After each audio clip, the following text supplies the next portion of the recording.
Well, thanks to the praise band for that special music. That song is particularly close to my heart from my ordination process. Our United Methodist ordination process is no joke, y'all. It's years of papers and interviews and exams, and sometimes I just had to sing, "If you brought me this far, you will make a way." Wherever you lead me, I know you won't leave me. So, I hope that's meaningful for you, and there's a little bit of how it's been meaningful for me. This morning, we continue our Lent in Your Pocket series, where you have received an object of the week each week to take home and remember something that is true, or something to pray for, or something to do. If you've missed past weeks, there are still objects from weeks past in the narthex. You can make up something about the object, or you can ask someone about what it signified. We started this series with beasts in the wilderness. So here's a clue for the first one. I mentioned then that later in this series, we would encounter a strange story of the Israelites and wild beasts in the desert. Today, there are snakes in the wilderness for Moses and the Israelites. And how many of you remembered from the first reading Diane did for us, preceding a verse you may know by heart, John 3:16, right? Or at least you recognize it.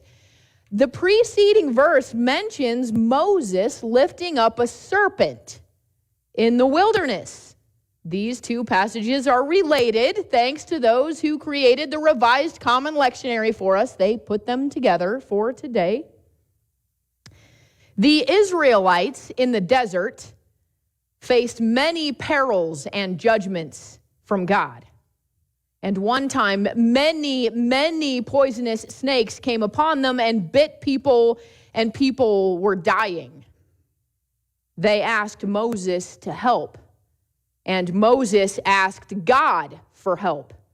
And God directed Moses to make a bronze snake and put it on a pole, as you see here in this painting attributed to Van Dyck.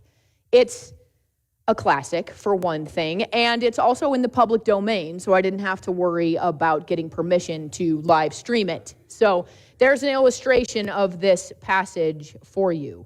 When those who had been bitten looked at it, they didn't die, but lived. I thought, you know the medical symbol of a snake on a pole?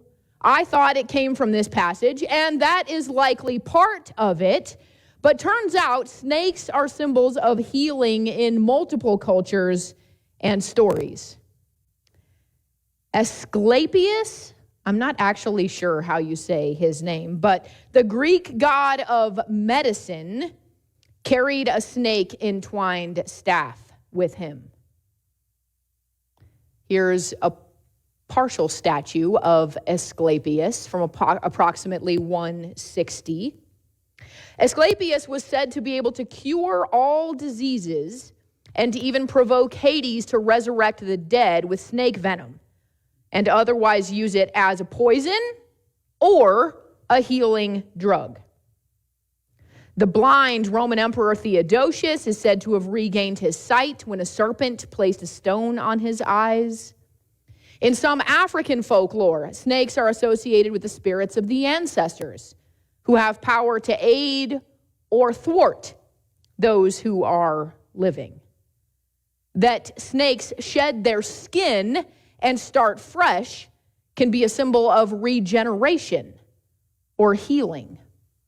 In the present, as I've mentioned, we have two symbols often associated with healthcare and healing. Two snakes or one. As Moses lifted up the snake, so the Son of Man must be lifted up.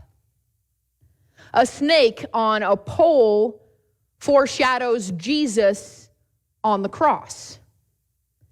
And both are somewhat strange symbols.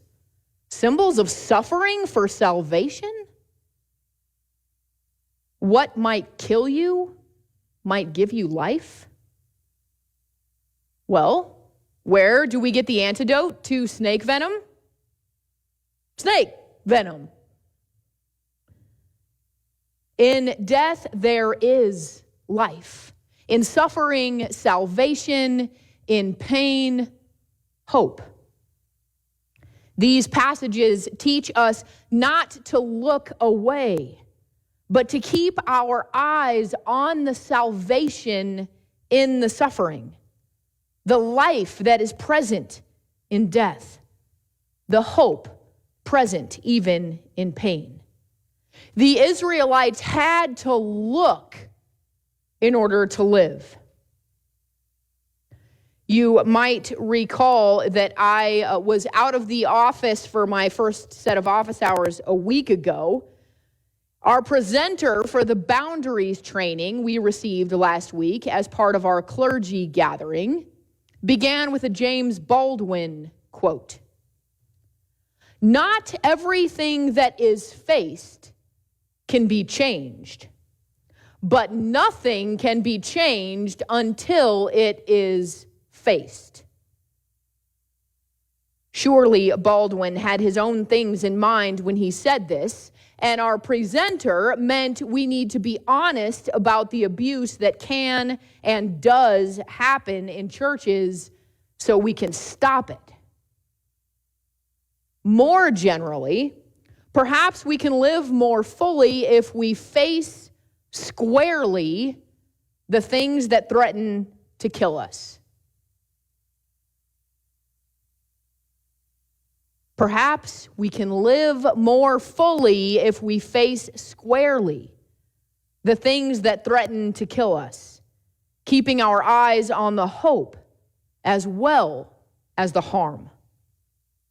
This could be true corporately for climate change and ecological challenges, including increasing pollution and decreasing resources and biodiversity.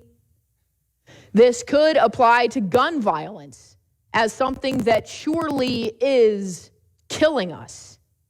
We must admit it and face it. We've got to do something about it. This is also true for us as a church and even as a congregation. Perhaps we can live more fully if we face squarely the things that threaten to kill us, looking for hope and opportunity along with challenge and change. There's no doubt that American culture continues to change around engagement with faith communities. Attending a worship service once a month is now considered regularly active, whereas even when I was growing up, that was occasional. The days of youth groups as a hub of connection for dozens, if not hundreds, of students with large-scale programming and a large staff and budget, those days are over. It's okay to lament these shifts, but if we don't admit them and adapt, we'll miss what is possible. Our efforts at Messy Church were one way to respond. And we are making efforts to engage our youth in these conversations. We have 2 youth representatives on church council right now. We took 7 of our youth from Houghton and Vale to Little Anthony's, or at least that was the plan, last Sunday to observe at this 50s-style diner what things have changed about going to get a milkshake over the last 70 years and what has remained the same. This led into a conversation about church. What about our faith and practice has changed since the time of the apostles or since the 1950s? and what remains the same. We asked our students what they hope will change about the church and what might make them stay as they grow up. I'm not sure if this is good news or bad news, but they don't have all the answers either. But what they do want is an inclusive church that is active in the community. I do have some research-based good news for us, though. So, listen up. Research shows that the size of a youth group and the scale and budget of programming yields no statistical difference in whether a young adult will choose to be involved in church. So whether they come here for 7 kids to Little Anthony's, or whether they're at Pantano Christian or whatever mega church has the bells and whistles, that is not what's going to make a high schooler seek out church as a young adult. The biggest predictor is whether adults not related to them know their names and invest in their personal and spiritual lives. The odds of a young adult dropping out of church is 2.65 times higher among those who report no adults investing in them between the ages of 15 and 18, compared to those who report 3 or more adults investing in them. This we can do, y'all. Now, let's not overwhelm them or be disingenuous. Believe me, they will know in a heartbeat if we want them around for our sake more than for their sake. But learn the names of our young people and check in on them, in person or otherwise. As we just admitted, they're not often here in person. Build a relationship if that happens organically. Consider volunteering with our youth if you're interested and able to be consistent. If you were a confirmation mentor, is that a thing at Desert Skies? Okay. If you were a confirmation mentor, reach back out to that person no matter how old they are. Let them know you're thinking about them and praying for them, and invite them to church, whether it's this one if they live close, or you'll help them find one wherever they live. You can come to me, I'll help you, but you can get the credit with your mentee. Bring your kids or grandkids regularly enough that they can build these relationships with adults at church or youth group. Okay, back to where we were. Perhaps we can live more fully if we face squarely the things that threaten to kill us on a personal level as well. We are invited to take on our own demons. Look, face them. What hard thing do you need to face head on, not shrink back from, in order to push through it and embrace life more fully? Perhaps a difficult relationship that needs attention, patience, forgiveness, nurture. Perhaps a relationship that needs letting go, even if you think it might kill you. An unhealthy pattern, activity, mindset, or addiction in your life that would hurt to pry away from, but ultimately lead to healing and life more to the fullest. Maybe there's something you know you need to do that will physically hurt or be uncomfortable. Change your diet. Push through your rehab, your physical therapy. Exercise more. Push yourself to use your body. What can you do with your body or your brain that might serve our community? Maybe you live in physical discomfort or frustration with your body or your brain not working like you wish it would. Or maybe you're caregiving for someone for whom this is the case. If this is your situation, my heart goes out to you, and it may be particularly difficult to look at honestly and search for salvation in it. What does God have for you as you travel this road you would rather not be on? When we look at the snake, at the cross, we see fear and suffering. But more than that, if we're looking, we see God. God has not left us at the mercy of beast or pollution, secularism or apathy, illness or addiction. God invites us to look up beyond ourselves to see God's presence and work and possibility among the most terrifying or painful of things. For these are where God is present and at work. This is where redemption and salvation happen. In the midst of hope and harm, we also look out for each other. If you know someone who needs support and encouragement, perhaps some practical help at this time, let these eyes, you'll have them for your pocket, grab them in the narthex on the way out. I lost my spot finding the eyes. Let these eyes be a reminder to reach out this week. If you are in a time of life where you could use some extra prayers or support, please let us know.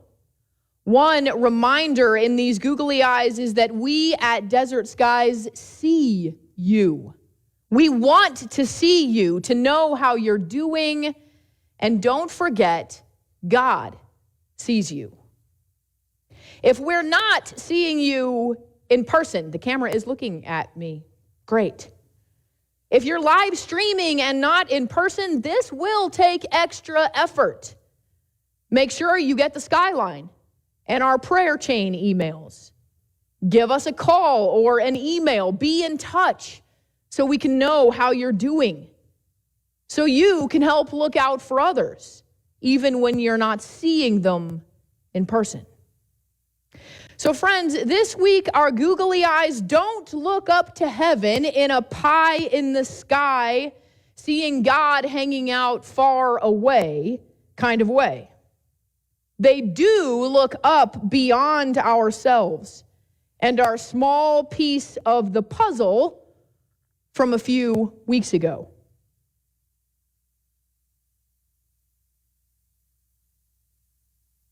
We look squarely at what might kill us and have the courage to look for what God is doing. In the hard realities of snakes, the cross, church decline, dashed hopes, and diagnoses, the only thing going to get us through is the grace of God. If your life is largely insulated from painful or frightening realities right now, how can you look with courage and compassion at what others face and find ways to get involved? Not because you are the Savior, but because we are all in it together. I know through this series, I usually offer multiple things you could be reminded of or pray for when you see your object of the week.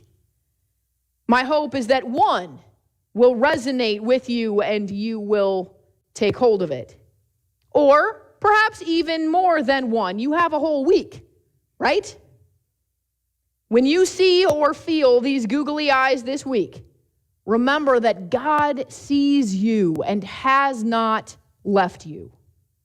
Remember to look with courage at what is hard. Pray about it. Face it. Look for God at work. For today's verses remind us to look and live. Even in a snake lifted up in the desert or the Son of Man lifted up on a cross, there is life. Thanks be to God. Amen.